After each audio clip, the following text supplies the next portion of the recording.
Dès l'entame de ce journal, atmosphère déplorable dans la région de l'extrême nord du pays où des déplacés internes de la ville de Mokolo vivent dans des conditions exécrables. Voulant échapper aux exactions du groupe terroriste Boko Haram, ils embrassent plutôt la misère. Plus de détails dans ce reportage signé Amadou Daïrou, Kevin Thiogo. Sur le village Itoa, Tourou Ngoshi, plane le spectre de la terreur.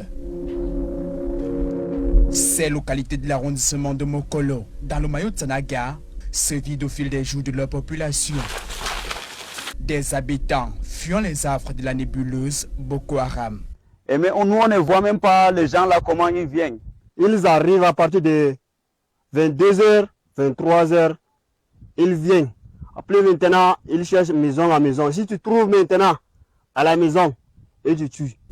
41 morts, une soixantaine de blessés et 4 kidnappings pour 88 attaques de la secte terroriste Boko Haram. Ces chiffres sont du comité de vigilance du village Ntoro, enregistré en 2022.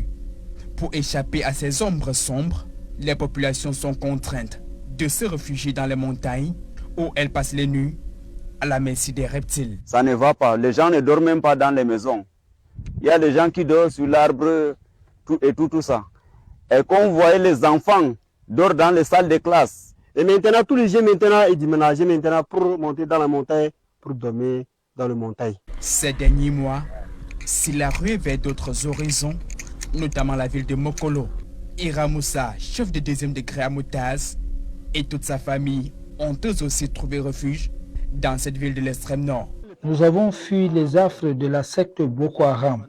Ils ont pris nos sacs de mil, nos chèvres. Ils nous ont mis à plat. J'ai même abandonné ma boutique au village. Beaucoup de mes notables ont été tués. Moi, j'ai échappé de justesse. Selon nos sources, environ 500 élèves issus de ces villages ont convergé vers d'autres localités entre novembre et janvier. La majorité n'a pas pu renouer le chemin de l'école pour le second trimestre. Je suis arrivé à Mokolo avec 15 enfants. Malheureusement, tous n'ont pas repris la rentrée scolaire de deuxième trimestre. Voici nos enfants même qui sont en terminale ou lycée, parce que leurs parents ne sont pas sur place. Ils sont là en vagabondage actuellement à Mokolo. L'accès aux soins de santé, le logement et la nutrition sont autant de difficultés auxquelles ces déplacés font face. Nous sommes logés ici. J'ai 2 femmes et 15 enfants. Nous avons eu 2 chambres. C'est difficile, très difficile. Même pour manger, c'est devenu un problème pour moi. On arrive à l'hôpital, on n'a pas le moyen. Et on n'a pas aussi vraiment de paquet minimum que l'État a réservé pour les déplacés. Si tu n'as pas l'argent, ça veut dire que le cercueil t'attend. Abandonnés à leur propre sort, ces populations déshéritées ne savent plus à quel sens se vouer. Loin de la terreur de la secte Boko Haram, le ciel s'annonce plutôt clair dans la filière banane-plantain. Les acteurs de ce secteur d'activité sont en tournée dans les régions pour échanger avec des producteurs.